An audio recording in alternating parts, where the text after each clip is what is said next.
the telcos succeed in throttling the internet, it's going to put back citizens' democracy and the ability to communicate 100 years, 50 years at least. And so this is one of the most important decisions that's going to be made in Canadian history in the next the century. So I urge you to get involved.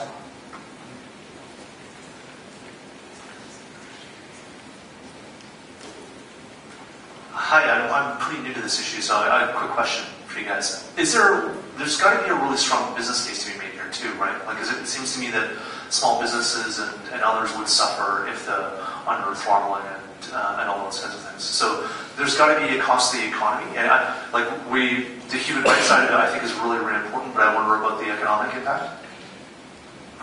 Who wants to take that one? Yep. It's a great point, and this was what I was trying to get at before, maybe in an elegant way, that part of innovation obviously is technological business innovation. And that is to say that companies developing new applications for the internet need to know that they're going to be able to deploy those innovative new applications without fear that the people who own the physical infrastructure over which their software communicates with other people can't make an arbitrary decision that their software gets slowed down. So when there's that risk that new innovative software, new applications can be throttled, or that carriers can pick and choose, which ones are faster or slower, that is potentially a real barrier to innovation. As a practical matter, to play devil's advocate, because no one from the telecom carriers here that I'm aware. Normally I speak to rooms of telecom executives, and so I hear their perspective. This is a refreshing audience. They would say, look, we're trying to make the internet better for all the other customers by throttling BitTorrent. They say we picked this one pernicious application that takes up all the bandwidth, and we're trying to make a better user experience for everyone by making slower this one application. So there's a greater good for the greatest number type utilitarian calculus going on there. And so that's an important argument to address, but I think the response is that it's easy to pick on BitTorrent when you imagine it as it exists today, but you're not then thinking about the power of that technology as a distribution platform in the future, or you're not thinking about the disincentive for others to invest in new, innovative ways to distribute software or high bandwidth content.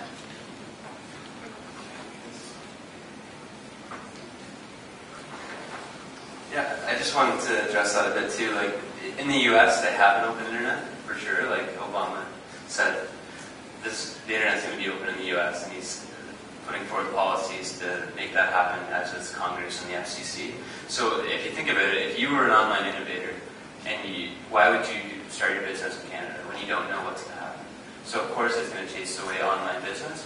And the other side of it is that I've been in debates with TELUS and Bell, and they're pretty explicit in saying, we want to create a two-speed internet where if you have a lot of money and you can pay us, your stuff will go fast. And if you don't, it'll go slow. So that'll be bad for pretty much everyone except for the big media companies and the big technology companies. All the small and independent businesses will pay the price for that and not be able to compete. So this is a situation where it's pretty much everyone in Canada, business and civil society, against a few telecom companies.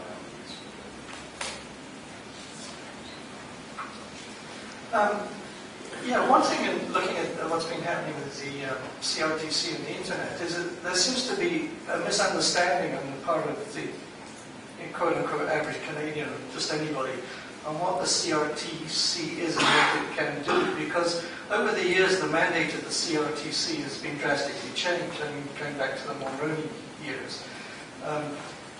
As far as I could remember, it was changed that it was just there to regulate, ensure that there's competition, which is very far away from what most people think, that it's there to protect Canadian culture and do all kinds of things like protect our privacy. So really, my question to the presenters is, where's the CRTC coming from on this? And is the CRTC's mandate kind of predisposing it to make certain decisions on this?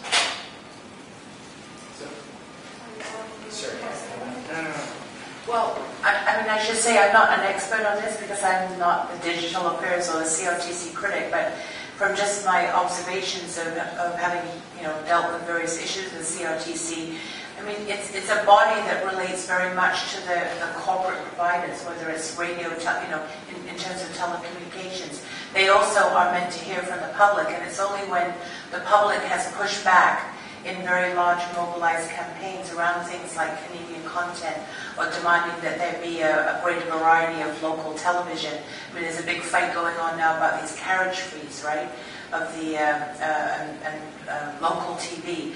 So I think that what we have to do as local citizens is really get involved in that in terms of making it clear that the mandate of the CRTC is to Canadian society, that it can't just, it's there to represent a public interest, right, for all of Canada and for people individually, not just a private interest. And I think that's always been a struggle. And the way to reinforce that, again, is through your elected representative. When we hear about what the CRTC is doing and what people feel about it, particularly with this issue that's coming up on net neutrality, this is going to be one of the biggest battles that gets taken on. And so I think, again, it's hopefully what comes out of this will be much more mobilization. And just further to that point, and a different way of tackling your point, the CRTC has the mandate to tackle the issue.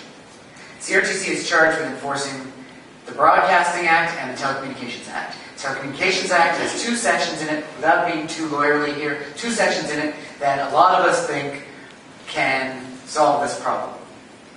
Now, if it turns out that those of us who think that those two sections are wrong, then it's excellent to have Charlie's bill that hopefully the House will pass, whenever it comes up for a hearing sometime in 2011.